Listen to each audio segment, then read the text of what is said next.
Hello everyone and welcome back to the Ryan Retro channel.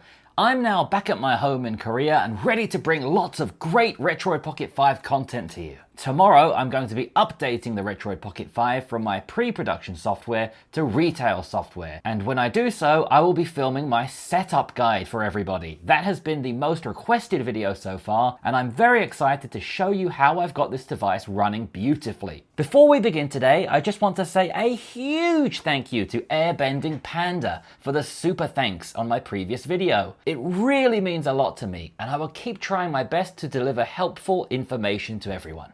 Today, we're going to be looking at emulating PSP games, probably one of the most perfect systems to emulate on a device like the Retroid Pocket 5, as it's very similar to the original hardware. The first game we're jumping into today is Grand Theft Auto Vice City Stories. It looks fantastic on this device.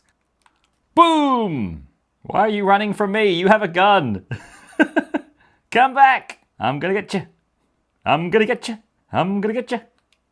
Ooh, that's gotta hurt. Next up, we're jumping into Tekken 6. I used to play Tekken 3 down my local arcade. I was a big fan of the man with the hair. I don't know his name, I just call him the man with the hair. This guy, Paul, the man with the really big hair. I like how in Street Fighter everyone has a really cool name like M. Bison and Chun-Li. And in this game it's just Miguel, Paul, Steve, Dave. This game's quite dark. Let me bring up the brightness.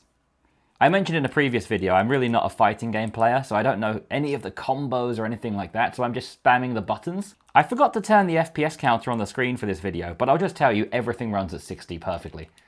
You can see it's so smooth. Well, Christy's got some dance moves.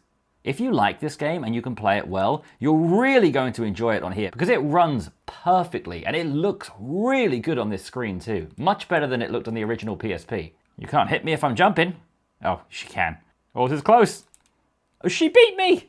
Hey, that's a foul move. She just took my leg away. Wow, even on beginner mode, I lost. I will save you all from my horrible fighting game performance, and let's move on to another game. This one runs excellently. Next up, we have Wipeout Pure. I was never a racing game fan as a kid, but when it came to racing games, I did prefer these futuristic ones to the more realistic ones. Again, everything runs beautifully here. I really like how pushing the triggers opens the flaps on the back. You'll see if I move the left trigger, it opens the left flap. Moving the right trigger opens the right flap, and it helps you drift around. I think that's a nice touch that you don't see in many other games. Even with tons of explosive animations on the screen, it's running beautifully. For anybody wondering how I have this set up, this is PPSSPP. I prefer using the app itself to the RetroArch core because it's very easy with one button to jump into save states and change the settings. I just really like this application.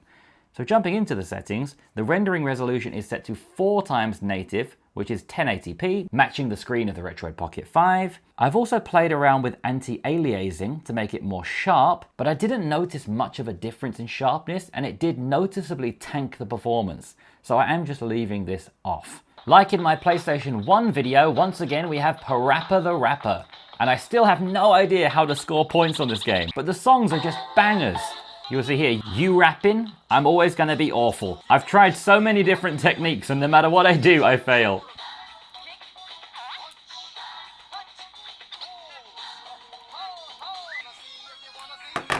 Woo! Uh-oh, I failed. No matter what I do in this game, whether I follow the audio and the rhythm, or I follow the animations on the screen, I always fail. If anyone knows how to play this game, please let me know because it's just impossible. Next up, we're jumping into Gran Turismo. The only car we can afford is the Renault Megane, so that's what we're going to be using. Let's change the camera to a nice behind view. Gran Turismo is the game for people who are really into racing, as it's more of a simulation than other arcadey racing games. I'm not personally too much into cars or racing, so this isn't really the game for me. For me, it's a little bit slow. I'd rather play something cartoony like Auto Modelista, or something futuristic like Wipeout that we played earlier. But for somebody wanting a more realistic simulation experience, growing up, this was definitely the go-to game. Oh, I've just written my car off, so let's go to another game. This is Dragon Ball Z, Shin Budokai. I'm a huge fan of the Dragon Ball Z series, so let's pick a character. I will pick Vegeta because he's the coolest one, and it looks like we're fighting Teen Gohan from the Cell Saga. I don't know the controls, but one thing I have figured out is that you can just power up like this, and I assume we can then do something cool. Okay, I'm at max power. Fire something. Oh, I missed. Power up and fire. Oh, what's this? I don't know what it is, but it looks amazing. Woo! Oh, this game is cool already. So it seems like circle, or A in this case, shoots fireballs, and that's what we're powering up. At least that's how it seems. So power up, and shoot a fireball. Watch this. Oh, that's amazing. Now this is my kind of fighting game. More than Tekken or Street Fighter, I really like the cel-shaded graphics, the cartoon comic book style.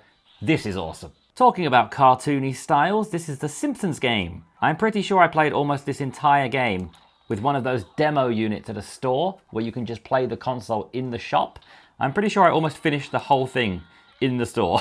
Once again, you won't have any problems running this game. It will run beautifully. It'll be a great experience with a great screen. The only problem with this game in particular is it doesn't really have camera control. I remember when this game came out, there were lots of bad reviews about not being able to control the camera. All you can do is just push the left bumper to reset the camera, but that's it. So this is a game I think is going to be hard for me to get back into without the camera control. Maybe somebody made a mod for camera control, that would be amazing. I'll look into that, but without camera control, I'm probably not going to play this game anymore. I just wanted to show you that it runs flawlessly. And on the topic of cartoony games again, I want to show you a game I covered once before very briefly in a previous video, Yu-Gi-Oh! GX Tag Force, one of my favourite games growing up, and definitely my favourite PSP game. I love all of these graphics and animations. It makes you feel like you're in the TV show rather than just playing a game. Especially as this game is quite old now, it was really impressive at the time. I have probably sunk hundreds of hours into this game in my life, and I'm ready to do it again.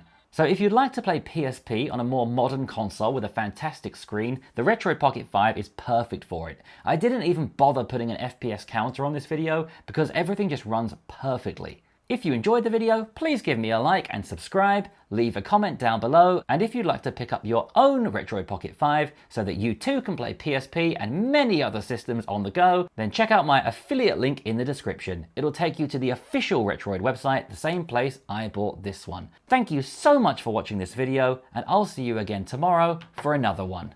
Bye.